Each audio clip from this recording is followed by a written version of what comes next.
Let's do an example of completing the square. Whenever you're given a quadratic, the first thing you want to identify is if there is something that all of your terms can be divided by, to which I noticed that all of these are divisible by 2, so I'm going to start by dividing everything by 2. And that gives me x squared plus 2x minus 4. Now, since I am unable to use CAB to factor this, I'm going to use a strategy called completing the square, to which I want a new value of c that is easier for me to factor. But before I can have a new value of c, I have to actually move this to the other side of the equal sign, because technically I could have equals 0 and that didn't change anything.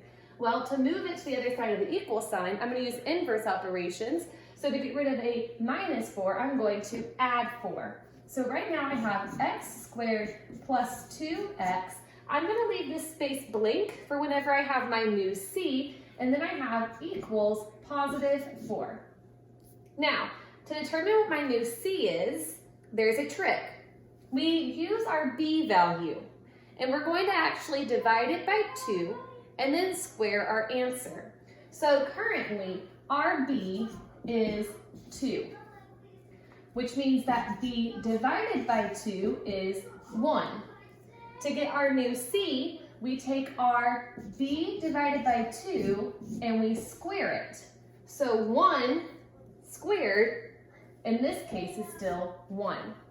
That means that I'm going to add 1 here. That's my new c. However, an equation is like a balance. So if I added 1 to the left-hand side of the equal sign, I have to add 1 to the right-hand side of the equal sign. That way it remains balanced. So now I have x squared plus 2x plus 1 equals 5. Now, focusing on the left-hand side, I'm ready to come up with my factors. I need a number that multiplies to be 1, but adds to be 2. Well, I know that 1 and 1 times 1 is 1, 1 plus 1 is 2, therefore my factors are going to be x plus 1 times itself, which is x plus 1 squared. That also could be written out as x plus 1, x plus 1. But anything times itself is that thing squared. So these are the same, okay? Equals 5. Now I'm ready to solve. Well, to solve, I have to get rid of the fact that this is being squared. So the inverse of a square is to take the square root. If I take the square root of the left, I have to take the square root of the right. Well, just like the square root of positive 4 could either be positive 2 or negative 2, the square root of 5 is going to give us either a positive or a negative answer. When I took the square root of this side, that canceled, so now I have x plus 1 is equal to the positive or the negative version of the square root of 5.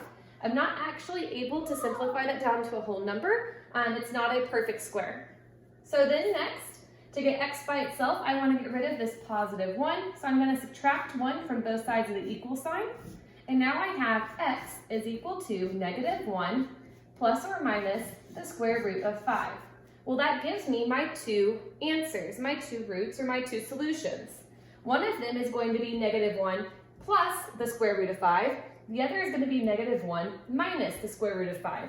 So I have x is equal to negative 1 plus the square root of 5. And then I have x is equal to negative 1 minus the square root of 5. And that is an example of completing the square.